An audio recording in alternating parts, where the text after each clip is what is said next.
For 4 long years, he hasn't spoken a word, haunted by a past he cannot forgive. But when a frightened child appears in his field, everything begins to change. Because sometimes healing doesn't come from forgetting. It comes from protecting someone who needs you more than you need your silence. This channel brings you stories of the Western frontier, cowboys, love, sacrifice, motherhood, and the quiet bonds that define humanity. If this story meant something to you, please like, comment your thoughts, share it with others, and subscribe to continue exploring stories that stay with you long after they end. Silas Dunn rode the northern fence line, 12 hours in the saddle, dust in his teeth, an ache in his lower back that felt like a rusted nail. Dusk was falling hard across the Montana Territory. The sky bruised purple, then black. He reined in his horse at the edge of his property. The wind rattled through the dry corn stalks, a familiar sound. But then, something else. He froze. A sound that didn't belong. Not a coyote, not the wind. It was a sob, muffled, choked back. The sound of a small creature that had already learned a terrible lesson. The lesson that crying out gets you hurt. He swung down from the saddle.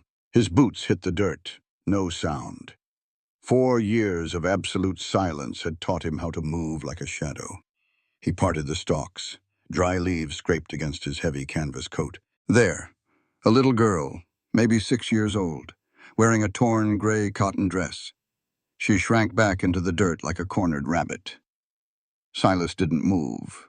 He didn't speak. He just waited. She looked up. She didn't scream. She was trembling so hard her teeth rattled. Slowly she raised a tiny mud-streaked finger, pointing past the stalks, toward Silas's own log cabin. "Don't go in," she whispered. Her voice was cracked, like broken glass. "Mama's trapped inside with the bad man." Silas felt the cold settle deep in his gut. A stranger in his house, a predator. He didn't say a word. He just nodded once. He slid his Winchester rifle from the saddle scabbard, levered around into the chamber. The metallic clack was heavy in the quiet field. He moved toward the porch. He didn't use the beaten path. He used the shadows. Through the cracked front door he saw it. A mountain of a man. A bounty hunter, judging by the filthy duster and the twin rigs on his hips. He had a woman cornered against the kitchen wall. She wasn't weeping. She gripped a rusted paring knife, knuckles white, eyes wild but dead steady. She was ready to die. Silas didn't storm the front door. Too much risk for the woman. He slipped around the side, kicked the back door. Hard. Wood splintered. The hunter spun around, raising his heavy Colt revolver toward the noise. That was his mistake. Silas was already coming through the front. He didn't shoot. He swung the heavy walnut stock of the Winchester, a sickening crunch against the man's temple. The giant crumpled, out cold before he even hit the floorboards. Clean, precise, over. CTA break. Pause for 2 seconds. Before Silas takes another step, before he uncovers who this woman is and why she's being hunted, take a second to subscribe. And tell me in the comments, what part of the country are you listening from tonight? I read every single one. Silas grabbed the hunter by the collar, dragged his dead weight out to the barn. He tied him to a heavy oak support post with thick rawhide. Secure. He walked back into the kitchen. The woman had slid down the wall. She was sitting on the floor, the knife resting in her lap, shaking now. The adrenaline finally leaving her blood. She looked up at him, waiting for the next threat, waiting for the price of her rescue. Silas didn't offer a hand. He didn't ask questions. He reached into his deep coat pocket, pulled out a small slate chalkboard and a stub of chalk. He wrote, the chalk clicking loud and rhythmic in the quiet room. He turned the board around. "My name is Silas. This is my house. The child in the corn is safe. You are too." The woman stared at the white dust on the slate. Then she looked up, straight into his eyes. Silas saw it then. She carried the same heavy, silent grief that he did. 2 ghosts. meeting in a kitchen at the end of the world. The cornfield was pitch black. Cora moved through the stalks like a ghost. Her breath caught in her throat. Every snapping twig sounded like a gunshot. "Lily," she whispered. A rustle. Then a tiny hand grabbed her skirt. Cora dropped to her knees. She pulled the girl into her chest. The child was freezing, shaking so hard her teeth clicked together.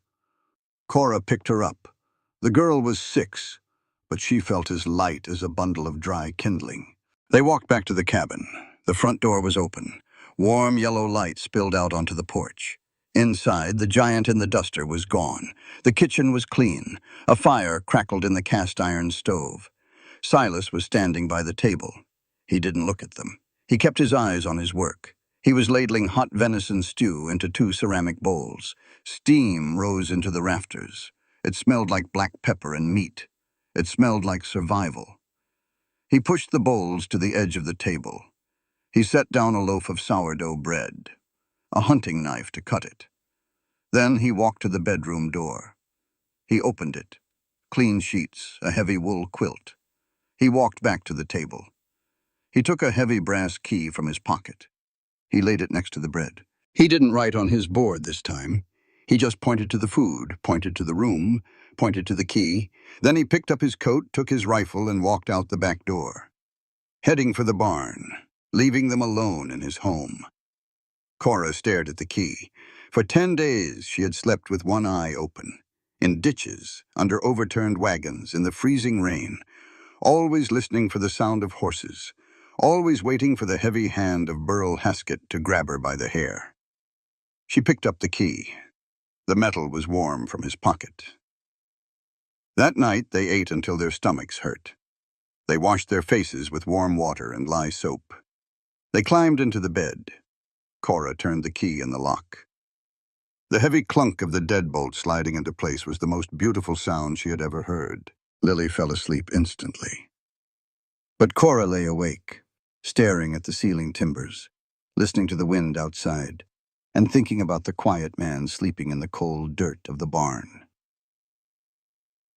Morning broke sharp and clear. Cora woke to the smell of roasted coffee beans, real coffee, not the chicory bark she'd been chewing for a week. She dressed quickly. She left Lily sleeping under the heavy quilt. She unlocked the door and stepped into the kitchen. Silas was already there. He had been working for hours. He smelled like horses and fresh-cut pine. He was sitting at the table splicing a broken leather rein. A cup of black coffee sat across from him, waiting for her. Cora sat down. She wrapped her hands around the hot tin cup. She took a sip. It burned, but it was good. Silas kept working the leather, giving her space, letting her dictate the terms of the morning. "I'm not a runaway wife," she said. Her voice was scratchy from the long silence. Silas didn't look up. He just pulled the leather tight, listening. "My husband was a preacher. He died of the fever 18 months ago. We had nothing, just the clothes on our backs and a few books." She took a breath. Her hands tightened around the tin cup. "We were trying to make it to my sister in Bismarck. The stagecoach broke an axle near Ash Creek. We were stranded." Silas stopped working. He looked at her.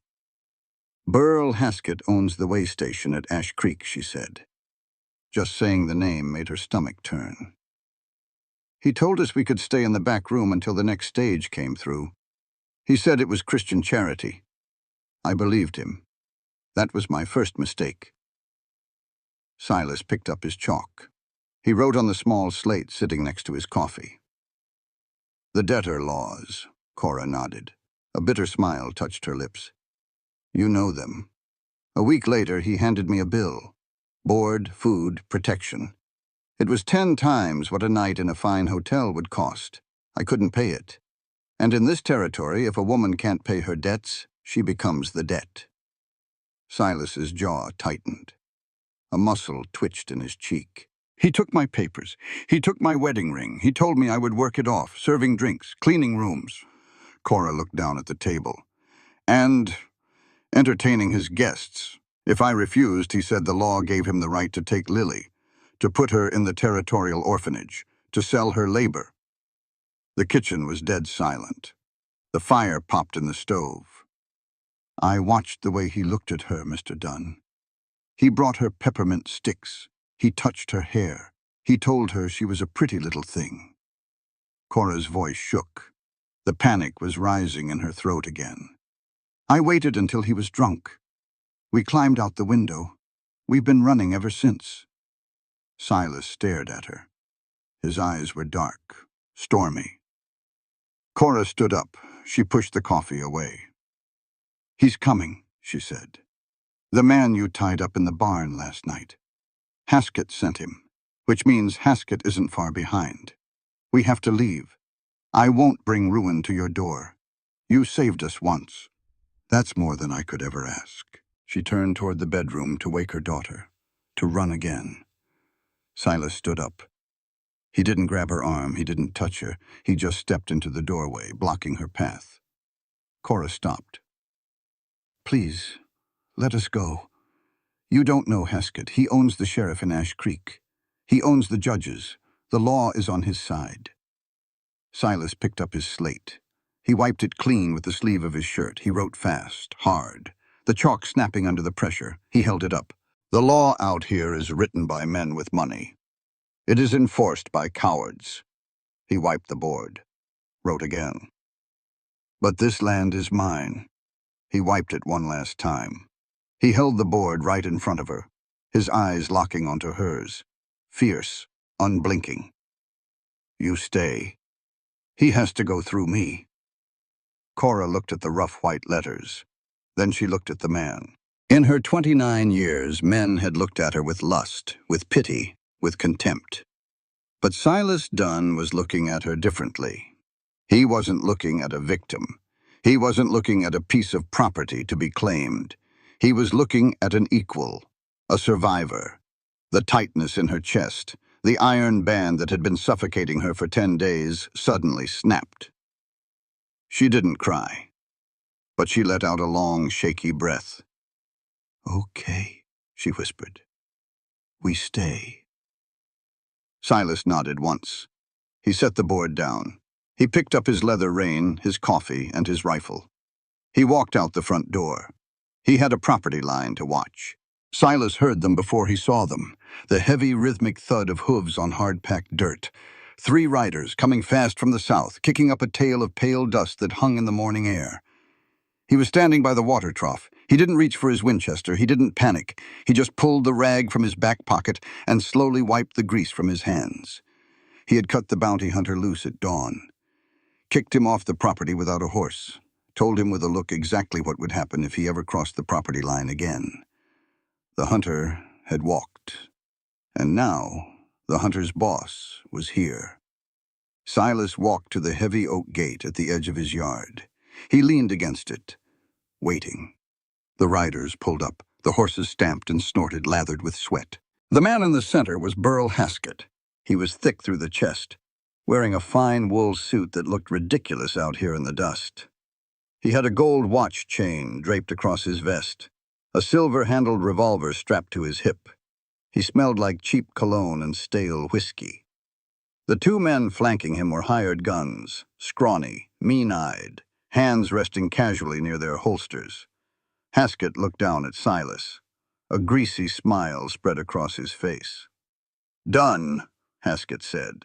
His voice was loud, booming, a voice used to giving orders to people who couldn't fight back. "Heard you've gone mute since the Indian troubles. That's a damn shame. Hope your hearing still works." Silas didn't blink. He just stared at the man's chest, dead center. Haskett cleared his throat. He pulled a folded piece of paper from his inside jacket pocket. He snapped it open. "I'm here for my property," Haskett said. "A woman, goes by the name Cora Ashby, and a little blonde girl. I know they're here. My tracker smelled them." Silas didn't move. "This here is a legal writ of debt," Haskett continued, waving the paper in the air. "Signed by the territorial magistrate in Ash Creek. The woman owes me $85. Until she pays, her labor and her dependents belong to me. That's the law. Hand them over, Dunn. Don't make this ugly. The two hired guns shifted in their saddles, getting ready. Silas slowly reached into his heavy coat. The gunslingers tensed, hands dropping to their irons. But Silas didn't pull a gun. He pulled his chalkboard and a folded piece of heavy watermarked parchment. He rested the slate on the top rail of the fence. He wrote, calmly, deliberately. He held up the board. A territorial debt writ without a witness signature is trash. It holds no water past the county line. Haskett's face flushed red. You think you're a lawyer now, you dumb mute? I don't give a damn about the county line. I've got 3 guns. You've got none. Open the gate. Silas set the board down.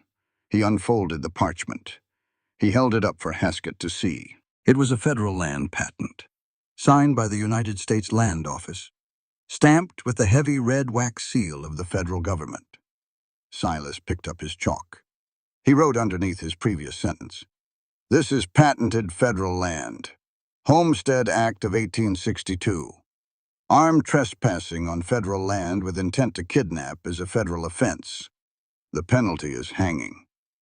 Haskett squinted at the paper, then at the board. His jaw clenched. He knew the difference between territorial bullies and federal marshals. If he shot a homesteader on patented land, the U.S. cavalry out of Fort Ellis would hunt him down. "You're making a mistake, Dunn," Haskett snarled. The fake, polite smile was gone, replaced by pure venom.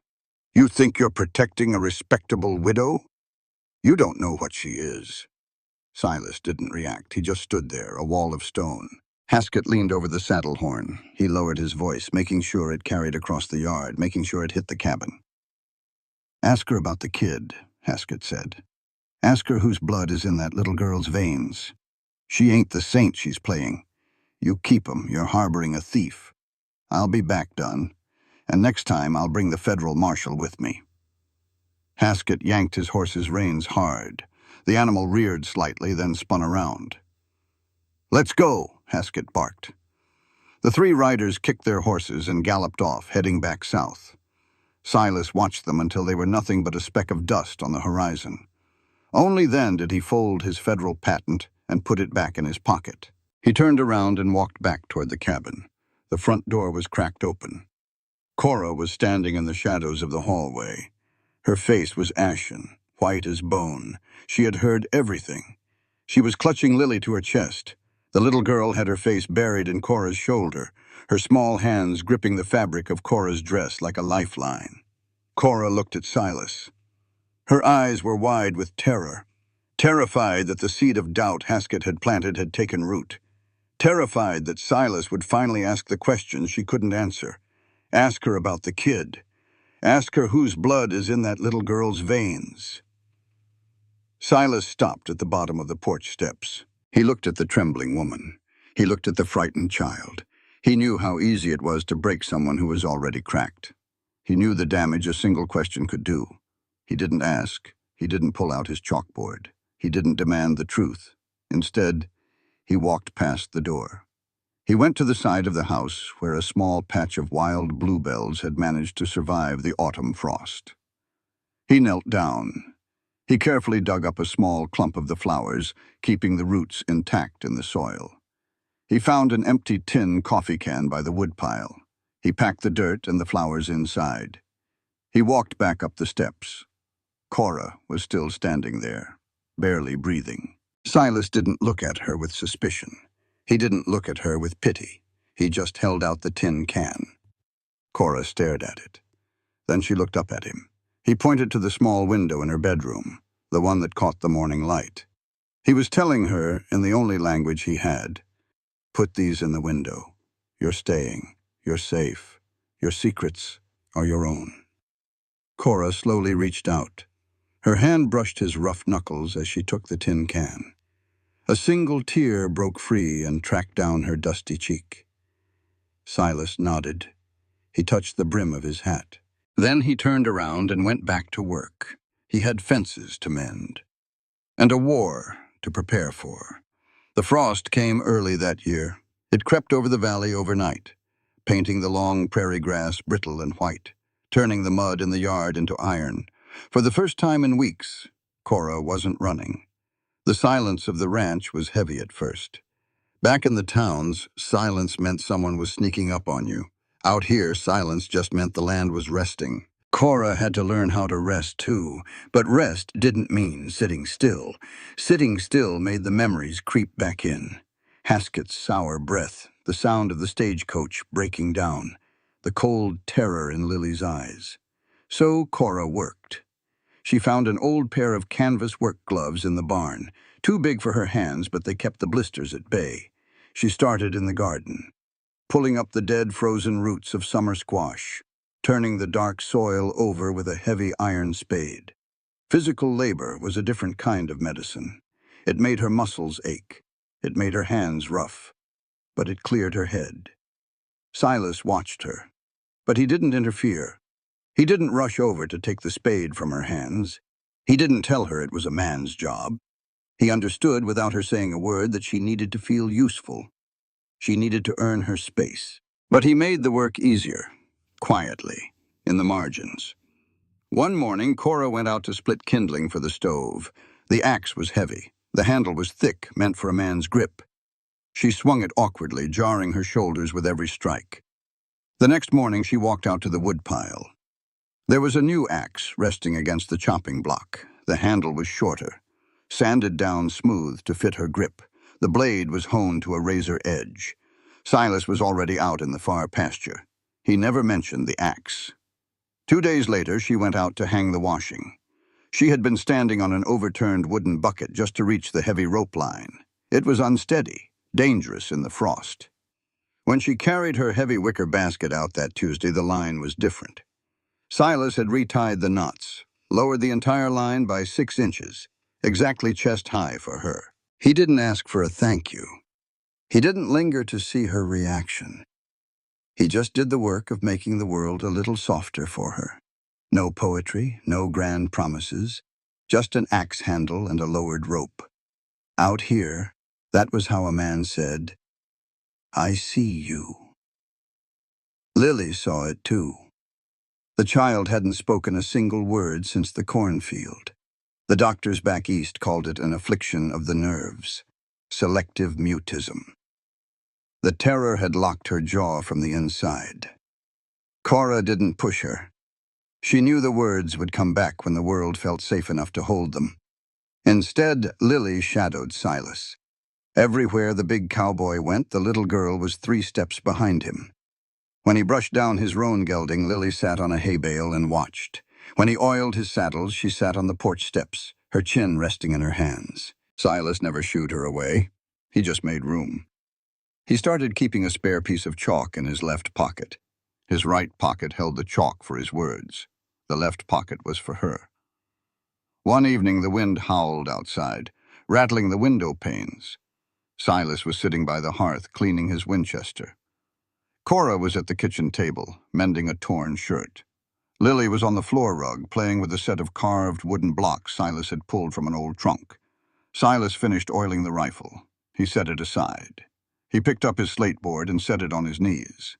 He pulled the spare chalk from his left pocket and held it out. Lily stopped playing. She looked at the chalk, then up at him. She stood up, walked over, and took the chalk.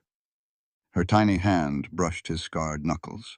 She climbed up onto the heavy wooden chair beside him. She pulled the slate onto her own lap, and she began to draw.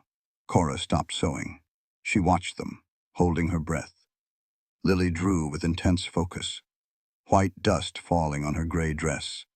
When she was done, she nudged Silas's elbow. She turned the board toward him. It was a picture of the cabin, but looming over the cabin, wrapping its branches completely around the roof, was a massive tree. The tree had thick, dark lines for a trunk. It was a fortress of wood and leaves, sheltering the house from the scribbled lines of wind she had drawn in the sky.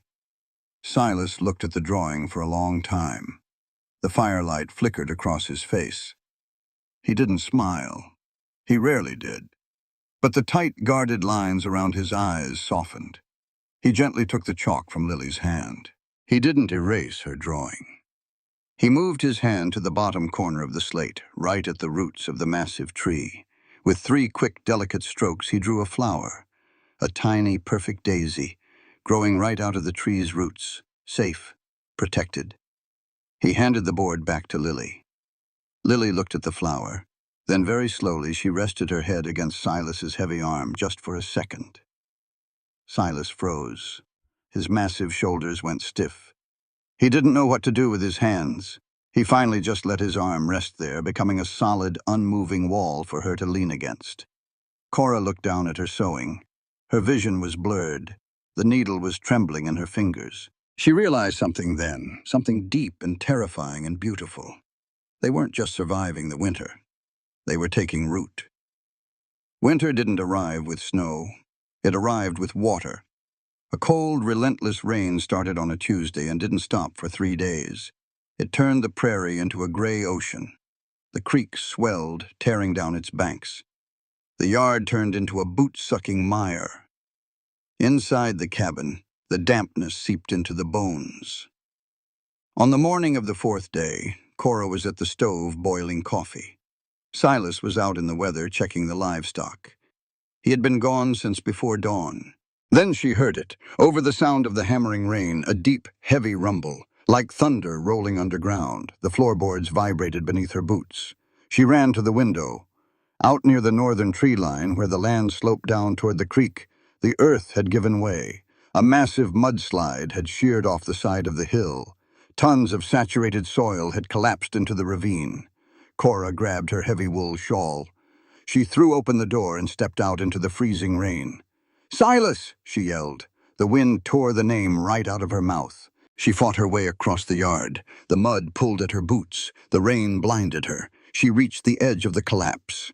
The ground was unstable, cracking near the edge. She looked down into the crater. The mudslide hadn't just moved earth. It had ripped the roof off something buried underneath. An old root cellar, built of heavy timber and stone. The wooden roof had rotted through years ago, and the sliding earth had ripped it wide open. Silas was down there. He was standing knee-deep in the freezing muck, staring into the exposed pit. He wasn't moving. He wasn't trying to climb out. He just stood there, letting the rain pound against his shoulders. Cora scrambled down the slick embankment, tearing her dress on a hidden root. "Silas, are you hurt?" He didn't turn around. She reached the bottom. She grabbed his arm. It felt like grabbing a block of granite. She followed his gaze into the broken cellar. Her breath caught. The pit was filled with bones, hundreds of them, bleached white. Rib cages the size of wagon wheels. Massive skulls with curved horns. It wasn't a human grave. It was a slaughter pit. Hundreds of cattle dumped and buried in secret. Among the bones lay rusted iron brands, U.S. government issue. Cora looked up at Silas. His face was completely empty. The quiet strength was gone, replaced by a hollow, devastating ruin. He looked like a man who had just been sentenced to hang. He slowly reached into his wet coat. He pulled out his slate. The rain immediately started washing the chalk dust away, but he pressed hard. He didn't care. He wrote furiously, erasing with his wet thumb, writing over the smears. He shoved the board into her hands. The Nakota people, 4 years ago. Cora shielded the board with her shawl so she could read. Silas took the chalk again. His hands were shaking. "I was the interpreter for the Indian agency. They told me the cattle were diseased. They told me to tell the Nakota chiefs we would burn the herd and replace them by winter." He wiped the board. The chalk was crumbling in his grip. "I told them to trust the government. They trusted me. I gave them my word." He wiped it again. The slate was a gray, smeared mess. The government lied. They just wanted the Indians off the grazing land. There were no replacement cattle. Winter came early. The Nakota starved. Silas dropped his hands to his sides. He couldn't write the rest. The rain ran down his face, washing away the dirt. But it couldn't wash away the shame. Cora understood. She looked at the bones. She saw what he saw. Not just cattle. She saw the frozen bodies of the people who had trusted him. the people his voice had unwittingly condemned. This was the ghost he carried. This was why the man didn't speak. He believed his voice was a weapon that destroyed innocent people. He had locked his words away as a penance. Cora didn't recoil. She didn't look at him with horror. She stepped deeper into the mud. Standing right in front of him, she let the slate drop into the muck. She didn't need it. She reached out and took both of his massive, shaking hands in hers. His hands were freezing. Hers were warm. She gripped them hard, anchoring him. "Who?" she asked. Her voice was steady, cutting through the sound of the rain. Silas closed his eyes. He shook his head, refusing. "Who did you lose, Silas?" she demanded. Not angry, but fierce. "You're carrying them. I see it. Who?" Silas tried to pull his hands away. He wanted to drown in his guilt. He felt he deserved it. Cora wouldn't let go. "You didn't slaughter those animals," she said, raising her voice over the storm. "You were a tool used by evil men. You are not the evil man. You took us in. You protected us. You are a good man, Silas Dunn." He shook his head violently. A sound escaped his throat, a ragged, tearing sound, like an animal caught in a trap. "Give them their name back," Cora said. She stepped closer. Rain plastered her hair to her face. "You've buried them in silence for 4 years. Silence doesn't honor the dead. It just hides the pain of the living. Say it." Silas opened his eyes. They were bloodshot, wild with grief. "Say her name, Silas," Cora whispered. "Give her back to the world." Silas stared at her. His chest heaved. The muscles in his neck strained like heavy ropes. 4 years of rust and dust and self-hatred fought against him. The psychological lock on his jaw was made of solid iron. He looked at Cora's eyes. He saw no judgment, only an absolute, unwavering demand for him to heal. He opened his mouth. His throat clicked. A dry, scraping sound. He closed his eyes. He forced the air up from his lungs, forced it past the guilt, past the ruin. Eyes. The word was a rasp, barely a croak, but it was a word. Cora squeezed his hands. "Again!" Silas took a shuddering breath. He looked down at the pit of bones, then up to the gray sky. "Eyes," he said, louder this time, the rust breaking off the hinges, like stars. He gasped for air, leaning forward, resting his forehead against Cora's shoulder. His massive frame shook. "Eyes like stars," he whispered into the wet wool of her shawl. "She was 7. She liked peppermint. She asked me if we were telling the truth. I said yes. I said yes." The dam broke. Silas Dunn, the immovable mountain of the territory, fell to his knees in the mud. He wept. Deep, agonizing sobs that tore out of his chest and echoed into the rain. Cora went down with him, kneeling in the freezing muck. She wrapped her arms around his broad shoulders. She pulled his head to her chest. She didn't hush him. She didn't tell him it was okay. She just held him in the storm, letting the rain and the tears finally wash the blood from his hands. He had broken his vow of silence, not out of anger, not to issue a command. He broke it to confess. And in the arms of a woman who was running from her own demons, Silas Dunn finally began to forgive himself. The snow started falling on the second Tuesday of December. It didn't stop for a week. 4 feet of heavy, wet white. It buried the fences. It swallowed the wagon ruts. It turned the Montana Territory into a blank canvas. The world shrank, down to 4 log walls, a cast-iron stove, and the 3 of them. Cabin fever can drive folks mad out on the prairie. Men have taken an axe to each other over the sound of loud chewing. But inside Silas Dunn's cabin, the isolation did something else. It melted the armor. They fell into a rhythm, a quiet, steady dance. Silas would wake before dawn, feed the stove, wade out to the barn to break the ice in the troughs. By the time he came back smelling like frost and hay, Cora had the coffee boiling. They didn't bump into each other anymore.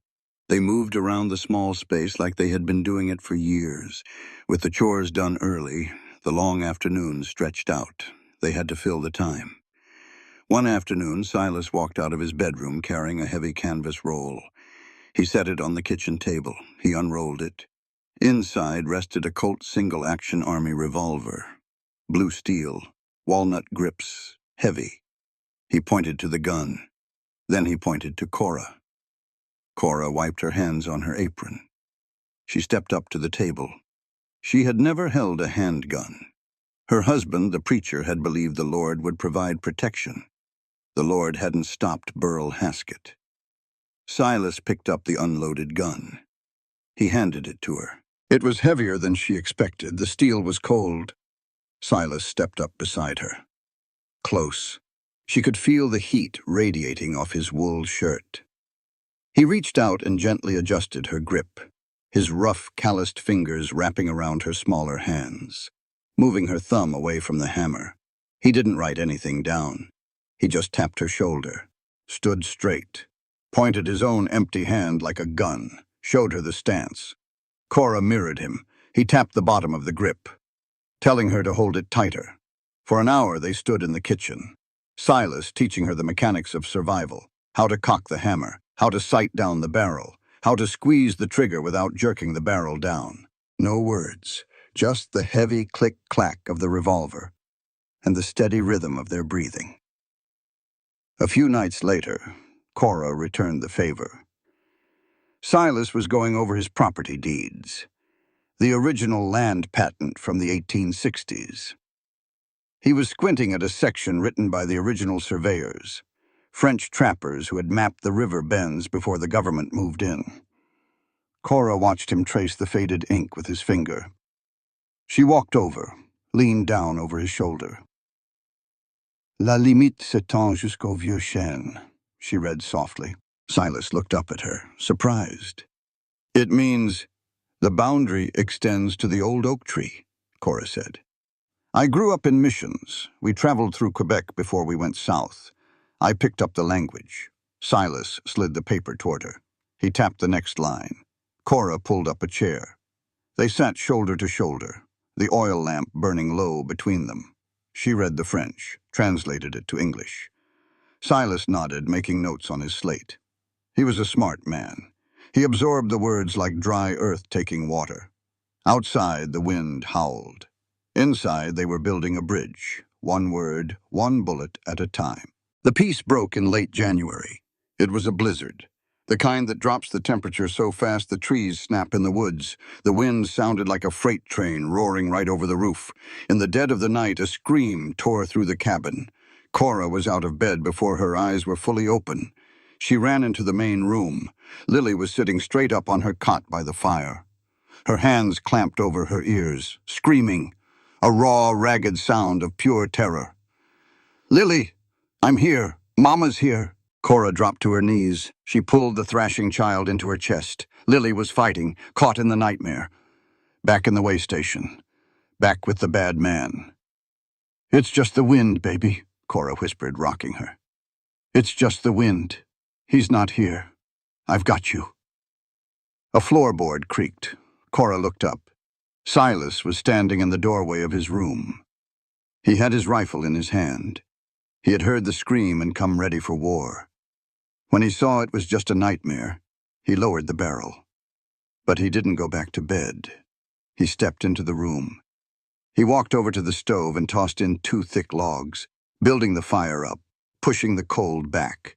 Lily's screams turned into exhausted, gasping sobs. She buried her face in Cora's neck. Cora rocked her, staring into the flames. The cabin was quiet again, save for the wind. But the fear was still vibrating in Cora's chest. The guilt. The heavy, suffocating guilt of what she had dragged this child into. She's not mine, Cora whispered. The words slipped out before she could stop them. Silas turned around. He looked at her, waiting. Cora swallowed hard. The truth was out now. She couldn't put it back in the box. Lily, she's not my biological daughter. Cora tightened her arms around the sleeping girl. Her mother was a young woman named Sarah. We were in the same charity ward in Laramie. Sarah was dying of consumption. She had no family, no husband. Silas walked over. He sat down on the heavy wooden chair near the cot, listening. The matrons at the ward were waiting for Sarah to die, Cora said. Her voice was bitter. They already had the paperwork drawn up. They were going to send Lily to the territorial orphanage. You know what those places are, Silas. They're work camps. They rent the children out to the mills. Half of them don't survive to see 15. She looked up at him. Her eyes were shining with unshed tears. The night Sarah died, she grabbed my hand. She begged me not to let them take her baby. So, I didn't. Cora took a shaky breath. I packed my bag. I wrapped Lily in a blanket. And I walked out the back door. I stole a child, Silas. I have no legal right to her, no papers. If the law catches up to me, if Haskett tells the right judge... She couldn't finish. The terror closed her throat. She waited for the judgment. She waited for Silas to realize he was harboring a kidnapper, a fugitive from the federal courts. Silas didn't blink. He reached into his pocket. He pulled out his slate and his chalk. He didn't hesitate. He didn't have to think about his answer. He wrote fast, hard. He leaned forward and held the board out to her. Blood does not make a mother. Cora read the words. A tear broke free and fell onto Lily's blonde hair. Silas flipped the board over. He wrote one more sentence. He held it up. Fierce love and a drawn gun do. She is yours. Cora looked at the man, sitting there in the firelight.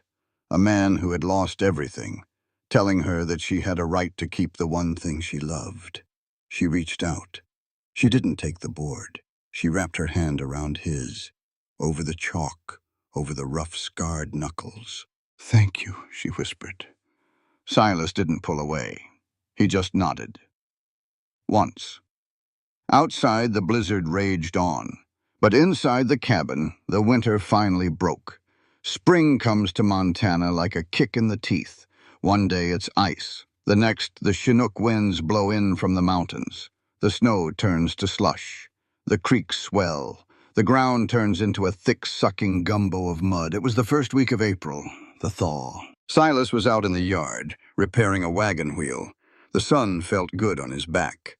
The smell of wet earth and pine needles was heavy in the air. Then the dog barked. Silas stood up. He wiped his hands on a rag. He looked down the long dirt track that led to the main road. A rider was coming. Not Haskett. Silas knew Haskett's heavy, aggressive riding style. This rider was neat, upright, posting to the trot like an Eastern gentleman. Silas stepped over to the porch. He picked up his Winchester, leaning it casually against the railing, close at hand. The rider pulled up to the gate. He was riding a beautiful, expensive bay gelding. He wore a sharp, charcoal gray wool suit, a bowler hat. He carried a thick leather satchel strapped to his saddle horn. His hands were soft, clean. He didn't belong out here. The man smiled. It was a polite, measured smile. It didn't reach his eyes. "Mr. Dunn," the man called out. His voice was smooth, educated. "My name is Arthur Teague. I represent the Northern Pacific Railroad." Silas didn't move. He just stared. Teague dismounted. He tied his horse to the rail. He unlatched the gate and walked into the yard, sidestepping the mud puddles with annoyed precision. "I was informed you don't speak," Teague said, stopping at the bottom of the porch steps. "A tragedy. Truly. But I trust you can hear and read perfectly well."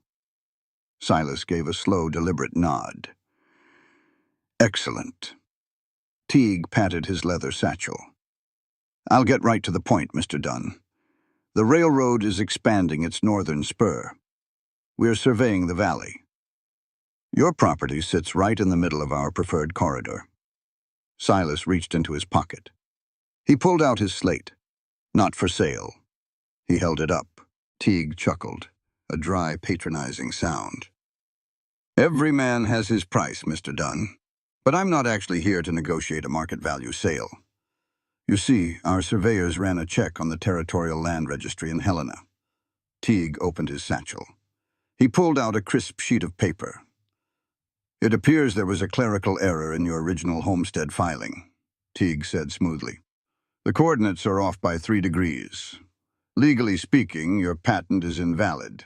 You don't actually own this land, Mr. Dunn. You're squatting on federal property." Silas's eyes narrowed. His hand drifted an inch closer to the Winchester. "Now, the railroad isn't cruel," Teague continued, oblivious to his own danger. "We understand you've built a life here. So the company is willing to offer you a buyout. $200. We take the land, you take the cash, and move on. Clean and simple." Silas wrote on his board. "I filed legal. I proved up the land. The patent is signed." Teague sighed, looking at the board like it was a child's toy. "You can take that up with a federal judge, Mr. Dunn, if you have the money for a lawyer, which you don't. If you refuse the offer, we will file a federal injunction by the end of the month. The marshals will come. They will burn this cabin down, and you will leave with nothing." Teague stepped up and placed the paper on the porch rail. "Think about it. $200, or nothing." Teague tipped his bowler hat. "I'll be back on Friday for your answer. Good day, Mr. Dunn." Teague turned, walked back to his fine horse, and rode away. Silas stood on the porch. The anger was a cold, hard knot in his chest. A gun he could fight. A man like Haskett he could put in the dirt. But this? Paper. Ink. Lawyers. He didn't know how to shoot a lie that was filed in a courthouse. The screen door creaked open. Cora stepped out. She had been listening by the window. She walked over to the porch rail. She picked up the paper Teague had left behind. She read it, her eyes scanning the dense legal jargon. "Bring me your deed," Cora said. Her voice was flat, businesslike. Silas looked at her. "Silas, bring me your original deed, the one we translated." He went inside. He pulled the iron lockbox from under his bed. He brought the heavy parchment out to the kitchen table. Cora spread it out. She put Teague's letter right next to it. She turned up the oil lamp. For 2 hours, the cabin was dead silent. Cora didn't move. She cross-referenced the numbers. The French survey notes. The territorial code book her late husband had carried. She read the tiny, cramped handwriting of the government clerks. Silas sat across from her, watching. He watched her brow furrow. He watched her trace the lines with her finger. He watched her mind work. Sharp. Relentless. Suddenly, Cora stopped. She looked up, a fierce, dangerous light burning in her eyes. "They're lying," she said. Silas leaned forward.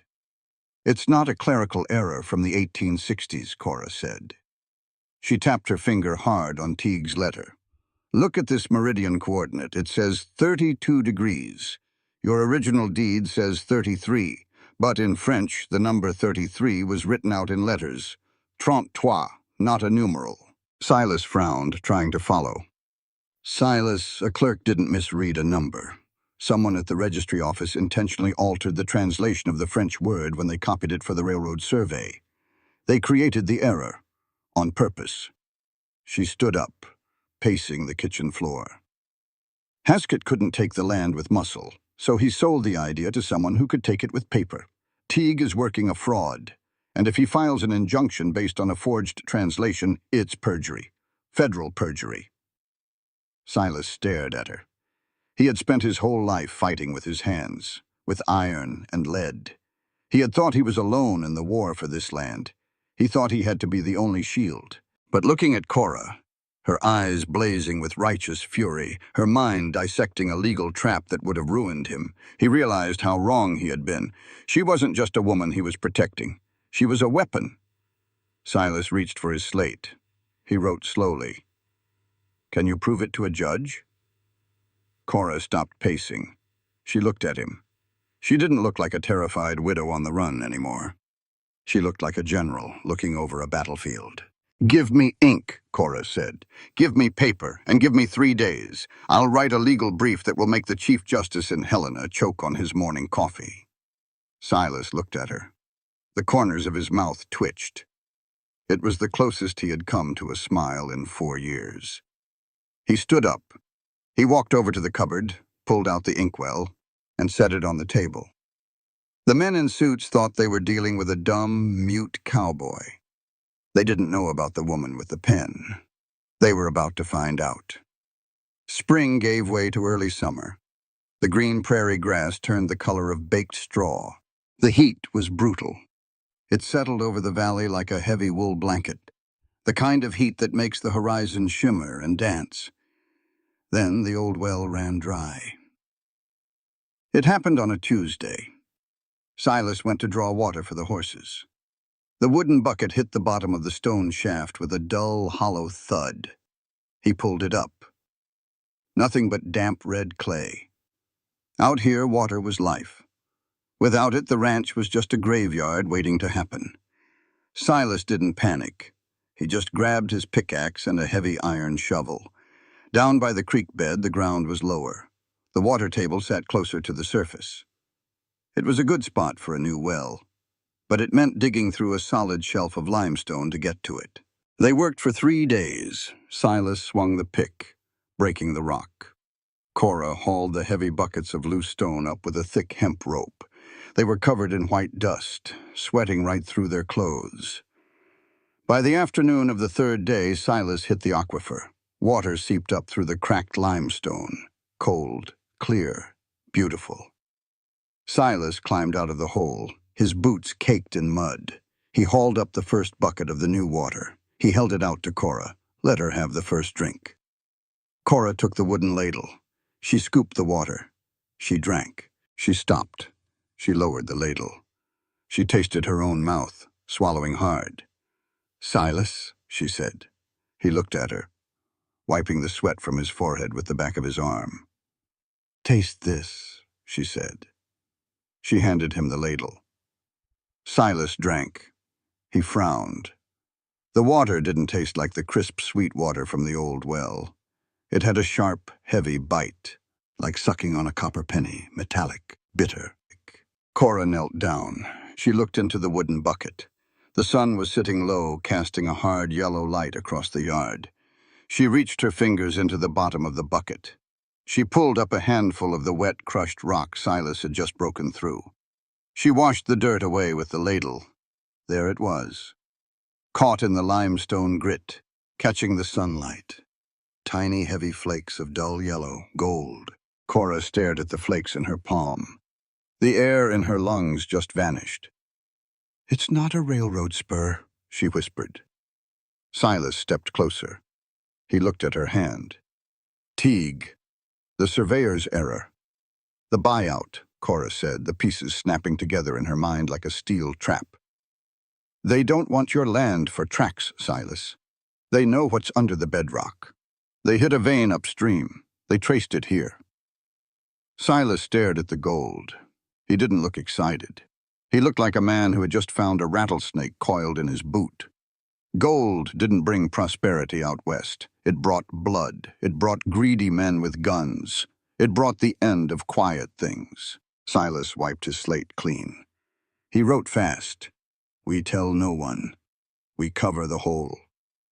"It's too late," Cora said. Her voice was hollow. "Teague already knows. That's why he brought the forged deed. That's why Haskett is working with him." Before Silas could write another word, the dog started barking, a frantic, vicious sound. Silas dropped the chalk. He spun around. He grabbed his Winchester from the woodpile. 3 riders were coming up the drive. Burl Haskett was in the lead. But he didn't bring his hired guns this time. He brought the law. Riding next to Haskett was Arthur Teague, the railroad man. And beside Teague was a man wearing a black suit and a territorial badge pinned to his lapel. A deputy. They rode right up to the new well. They looked at the mud. They looked at the bucket.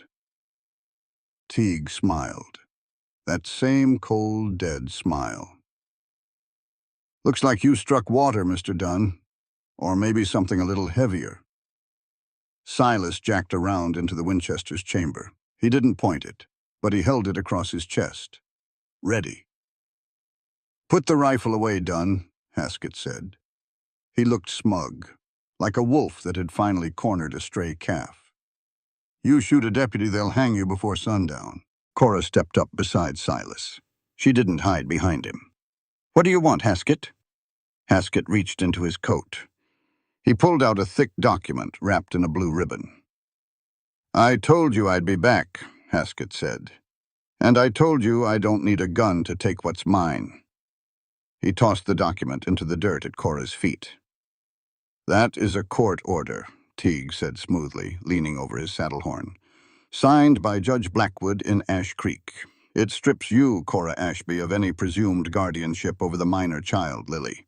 The judge has ruled you an unfit vagrant and a flight risk. Cora's blood ran cold. The sky seemed to tilt. You're a kidnapper, Cora, Haskett sneered. And the law says the child belongs in the territorial orphanage, which coincidentally I provide the transport for. No, Cora whispered. Yes, the deputy said. He rested his hand on his revolver. I'm here to execute the judge's order, ma'am. Bring the girl out. Cora couldn't breathe. The nightmare was real. The monster was at the door. And he had a badge to protect him. Teague held up a hand. The voice of reason, the snake in the garden. Now, let's not be hasty, Teague said. There is an alternative. The railroad is a generous entity. We don't want to break up a happy home. Teague pulled a second piece of paper from his satchel, a deed of transfer. Sign the property over to the Northern Pacific Railroad, Mr. Dunn, Teague said softly. You surrender the patent. You walk away from the land.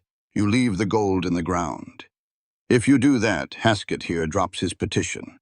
The judge rescinds the order. You keep the girl. Silence fell over the yard, heavy, suffocating. The choice was laid bare on the dirt, the land, or the child. Haskett grinned. What's it going to be, Cowboy? You love this dirt more than you love the kid? Silas didn't hesitate. He didn't look at the gold. He didn't look at the cabin he had built with his own 2 hands. He didn't look at the fields he had bled into. He looked at Cora. He saw the absolute terror in her eyes, the shattered heart of a mother facing the end of her world. Silas lowered the rifle. He let it rest against his leg. He reached into his coat. He pulled out his federal land patent, his life's work, his sanctuary. He stepped forward, holding the paper out to Teague. He was giving it up, all of it, for her. For the little girl drawing on a chalkboard inside. Cora watched his hand extend. She saw the sacrifice. The total, unflinching surrender of a man who loved her more than he loved his own life. And a fire ignited in her chest. She reached out and slapped Silas's hand down. Hard. Silas looked at her, shocked. Cora stepped in front of him. She stood between Silas and the men on horseback. She looked up at Haskett, then at Teague. She didn't look like a victim anymore. She looked like a judge. No, Cora said. Her voice was quiet, but it cut like a straight razor. Teague frowned. Mrs. Ashby, be reasonable. You have no legal standing. I said no, Cora interrupted. She pointed at the court order in the dirt. That piece of paper is a fraud, signed by a corrupt territorial judge who takes bribes from a way-station pimp. It holds no weight on federal land. The deputy here says otherwise, Haskett growled. The deputy is a bought man, Cora said, staring a hole right through the lawman. And if he steps foot on this porch to take my daughter, he will be committing a federal crime. Silas watched her, his heart hammering against his ribs. Teague sighed. He looked at the deputy. Take the child. The deputy dismounted. He drew his gun. Silas instantly brought the Winchester up. Leveling it at the deputy's chest, the hammer clicked back, loud and lethal. The deputy froze. We do not negotiate with evil, Cora said. She didn't blink. She didn't waver. We do not trade our home for our family. We keep the land. And we keep our daughter. Now get off our property before my husband blows you straight to hell. Haskett's face twisted in rage. He reached for his gun, but Teague grabbed his arm. The railroad man was calculating the odds. A shootout with a homesteader who had the drop on them wasn't good for business. Not yet. "You're making a mistake, Mrs. Ashby," Teague said, his polite veneer finally cracking. "I've made plenty of mistakes," Cora said, "but keeping this land isn't one of them. Leave." Teague yanked his horse's reins. "Let's go," he snapped at the deputy. "We'll be back with a federal writ and 30 men. They rode out. Fast, leaving a cloud of dust behind them. Cora stood perfectly still until they were out of sight. Then her knees buckled. Silas dropped the rifle.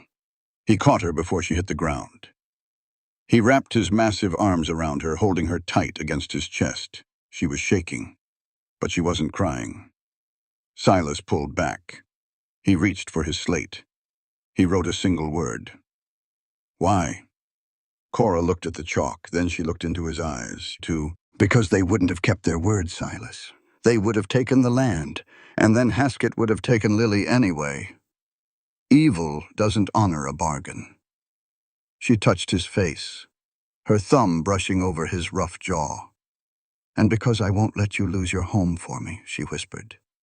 "We fight them. Together." Silas looked at her. He saw the iron in her spine, the fierce, terrifying love of a mother. He nodded.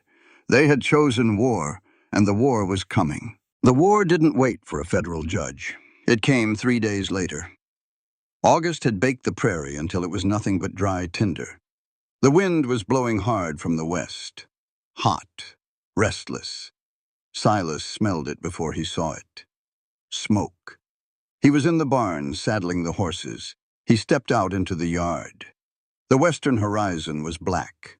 A massive wall of thick, oily smoke was rolling across the plains, moving fast, driven by the wind. Fire. It wasn't a lightning strike, it was a straight line of fire, burning evenly across a mile-long front, set intentionally. Haskett, he was burning the prairie, using the wind to push the fire directly toward the cabin. "Cora!" Silas roared in his mind, though no sound came out. He ran toward the house. Cora was already on the porch. She had Lily by the hand. They were staring at the approaching wall of flame. The roar of the fire was like a rushing river. The heat was already hitting their faces. Silas pointed to the root cellar, the stone one beneath the house. It was deep, safe from the flames. Cora nodded. She didn't panic. She picked Lily up and ran for the cellar doors. Silas grabbed a heavy canvas tarp from the woodpile. He dunked it in the water trough until it was soaking wet. He had to beat back the flames from the barn and the house. He ran toward the western fence line into the blinding smoke. The heat was agonizing. It blistered the skin on his forearms. He swung the wet tarp, beating down the flames that licked at the dry grass near the cabin, coughing, eyes streaming. He fought the fire for what felt like hours, blind in the smoke, fighting for his home. Then the wind shifted. The smoke cleared for just a second, and Silas saw them, 3 men on horseback, moving through the smoke from the east, behind the cabin, coming from the opposite direction of the fire. The fire was a distraction. Silas dropped the tarp. The blood drained from his face. He drew his Colt revolver and sprinted for the house, his boots pounding the baked earth, his lungs screaming for air. He cleared the corner of the cabin just in time. Haskett was standing by the open cellar doors. He had a gun pointed down into the dark. 2 of his hired men stood behind him, rifles raised. "Come on up, Cora," Haskett called out over the roar of the fire. "Bring the kid, or I shoot down into the dark until I hit something." Silas didn't slow down. He didn't fire a warning shot. He raised his Colt and fired while running. The bullet struck the dirt an inch from Haskett's boot. Haskett spun around. His men leveled their rifles at Silas. Silas stopped 20 feet away. He stood in the open yard, smoke swirling around him, embers falling from the sky like snow. He aimed his revolver right at the center of Haskett's chest. Standoff. "Well, well," Haskett sneered. He didn't look scared. He looked victorious. The mute finally came to the party. "Put the gun down, Dunn. You shoot me, my boys riddle you full of holes, and then they take the woman anyway." Silas didn't lower the gun. He didn't blink. "You're a stubborn fool," Haskett said, shaking his head. "You lost. Teague has the deed drawn up. The fire will burn your precious cabin to the ground. You have nothing left." Haskett took a step toward Silas, smiling. "What are you going to do, cowboy?" Haskett mocked. "You going to write me a nasty note on your little chalkboard? You going to cry? Go ahead, say something. Beg for her life." Silas lowered the hammer of his gun.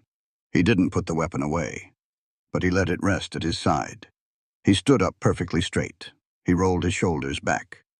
He looked at Burl Haskett. He took a deep breath of the smoke-filled air, and Silas Dunn spoke. Not a whisper, not a broken rasp, but a voice that had been forged in the deep, quiet earth for 4 years. It rumbled out of his chest like a rock slide, heavy, resonant, unstoppable. "Burl Haskett." The sound of his voice actually made Haskett take a step back. The hired guns flinched. They had thought the man was broken, a mute beast of burden. Silas took a step forward. His eyes locked on Haskett. "You are a trespasser on federal land," Silas's voice boomed over the crackle of the fire. "You are a thief. You are a slaver. And you are a dead man." Haskett's mouth opened. He tried to speak, but the sheer force of Silas's voice pinned him in place. "You brought paper to steal my land," Silas said. Every word was a hammer blow. "But you didn't know who you were dealing with. The woman you tried to break? The woman you called a vagrant?" Silas pointed toward the cellar. "3 days ago," Silas said, his voice ringing like a church bell. "She wrote a letter. She detailed your extortion. She detailed the forged survey coordinates. She named Judge Blackwood. She named Arthur Teague. She detailed the bribery network in Ash Creek." Haskett's face went pale. The smirk vanished completely.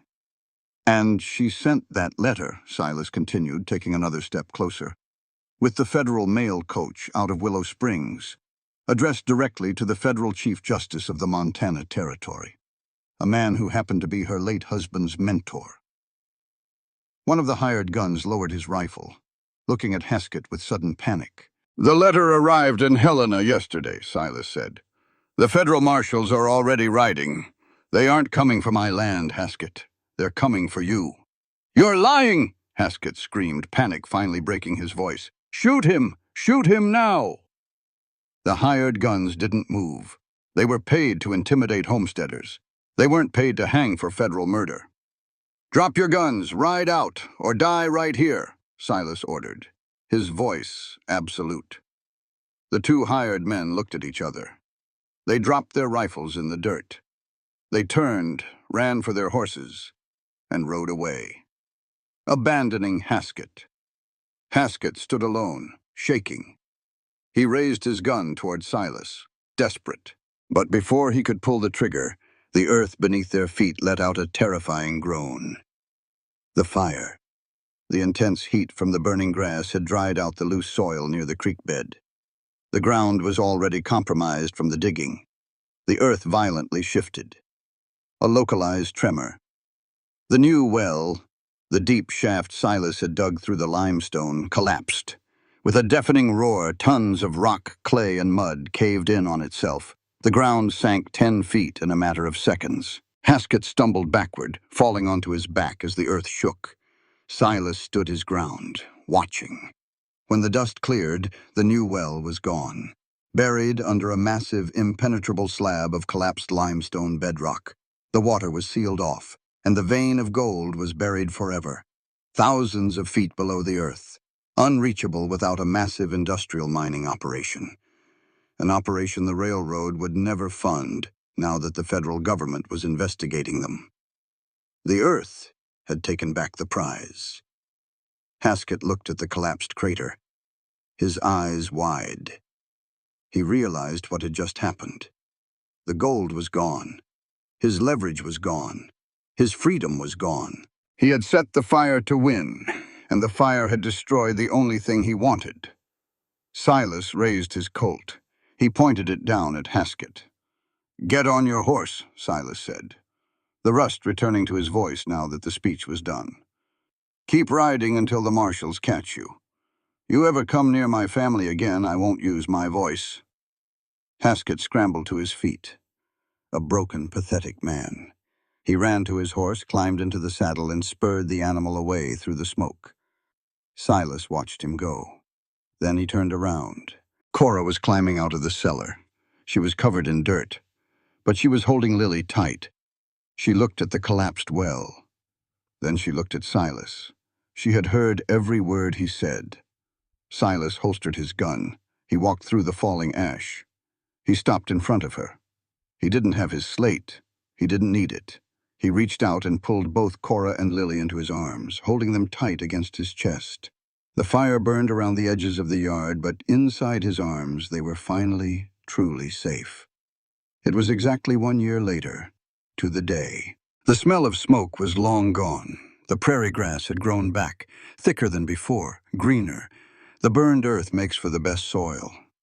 Folks out west know that. You have to let it burn before it can really grow. The ranch was quiet. But it was a good quiet.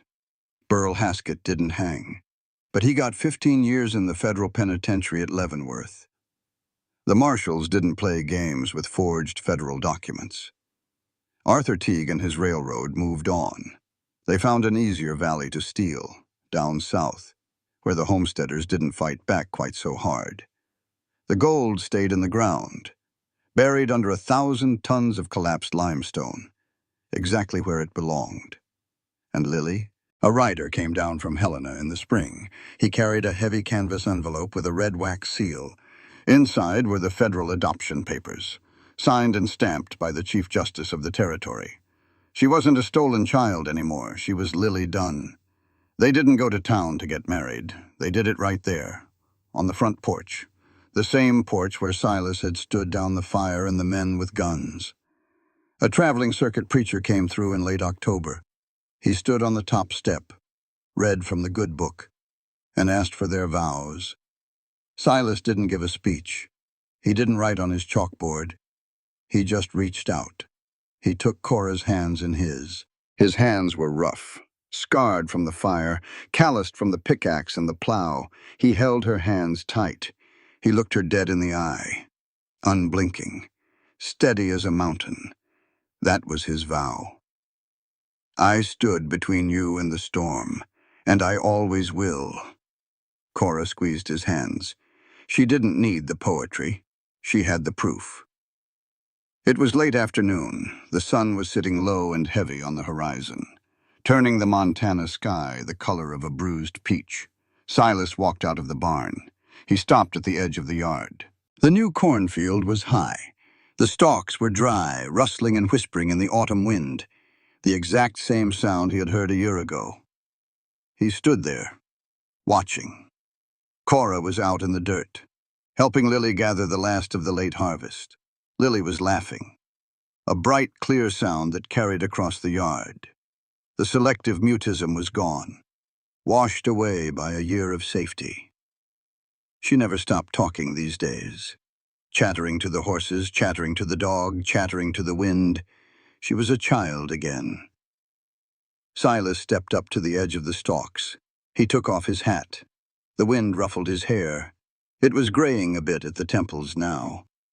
But his shoulders were light.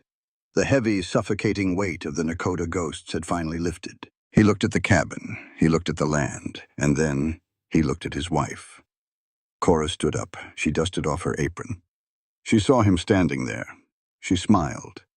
A real, full smile that reached all the way to her eyes. She walked over to him. Silas looked down at her. For the third time, the final time, Silas Dunn opened his mouth. And he spoke. "Thank you." His voice was low, steady. The gravel and the rust were gone. It was just the voice of a man. "For hearing me," he said softly, "even when I had no voice." Cora stopped. She didn't say a word in return. She didn't have to. She just stepped forward. She leaned in, and she rested her head against his broad chest. listening to the steady, strong beat of his heart. Folks out west, they like to sing songs. They sing songs about the men who were quick on the draw, men who rode wild horses, robbed the Pacific trains, and died in a blaze of glory. But there's a fiercer kind of bravery out on the frontier. It's the courage it takes to choose a family not bound by blood, but by choice. It's the courage to stand your ground, to plant your boots in the dirt. When every instinct in your bones screams at you to run. This land, it didn't belong to the gold diggers. It didn't belong to the railroad barons in their fine wool suits, or the corrupt men who wrote the laws in blood. It belonged to a man who learned how to listen. It belonged to a woman who refused to break. And it belonged to a little girl, a girl who finally found her laugh again, hiding out there in the tall corn. Out on the frontier, people like to believe that survival is about strength, about who draws faster, who rides harder, who fears nothing. But this story leaves us with a different truth. It shows us that the strongest man in the room was not the one with the quickest trigger, but the one who chose again and again to protect instead of destroy. Silas Dunn carried a past heavy enough to break most men. He buried his voice because he believed it had caused harm, convinced that silence was the only way to atone. And yet, when faced with injustice, with fear, with a child in danger, he did not turn away. He stood his ground, not for pride, not for land, but for people. And that is where the heart of this story lives. It reminds us that family is not something we are only born into. It is something we build, piece by piece, through sacrifice, trust, and choice. Cora was not bound to Lily by blood, but by a love fierce enough to defy the law, to run through darkness, to stand against men who believed power gave them the right to take. And Silas, a man who believed himself unworthy of connection, found in them something he had long denied himself, a reason to speak again, a reason to believe that even a broken past does not define the future. There is also a quiet lesson about justice, not the kind written on paper by corrupt hands, but the kind that lives in the choices we make when no one is watching. The story shows us that laws can be twisted, bought, and bent, but integrity cannot. It belongs to those who refuse to yield, who stand firm when it would be easier to walk away. And sometimes, the greatest act of defiance is not violence. It is refusing to surrender what is rightfully yours, whether that is your home, your dignity, or the people you love. Perhaps the most powerful message, though, is about healing. Pain does not disappear by burying it. Silence does not erase guilt, but connection, real human connection, can begin to mend what seemed beyond repair. Silas found his voice not in anger, but in truth, in confession, in allowing himself to feel again. And in doing so, he didn't just reclaim his voice, he reclaimed his life. So when the dust settles, when the fire burns out and the land grows quiet again, what remains is not gold, not power, not even the battles fought.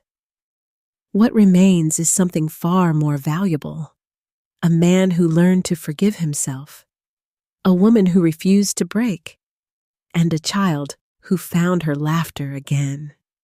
That is the true wealth of the frontier, not what you take from it, but what you choose to protect and who you choose to become along the way. This work of fiction is a product of the author's imagination. Any resemblance to actual persons, living or dead, events or locales, is purely coincidental. The narrative is intended solely for artistic and entertainment purposes and should not be interpreted as a reflection of real individuals or factual occurrences.